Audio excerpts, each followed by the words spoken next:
அவரை தொழுது கொள்ளும் போது ஒருத்தன் அழகா சொன்னான், நசரேயனாகிய இயேசுவே தாவீதின் குமாரன். அதெல்லாம் தொழுது கொள்கிற வார்த்தை. தாவீதின் குமாரன் நசரேயனாகிய இயேசுவே எனக்கு உதவி செய்யும், உதவி செய்யும்.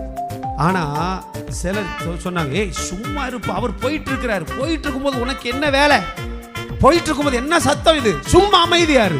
அவனுக்கு தெரியும் இந்த சான்ஸை விட்டா எனக்கு அவ்வளவுதான். அல்லேலூயா.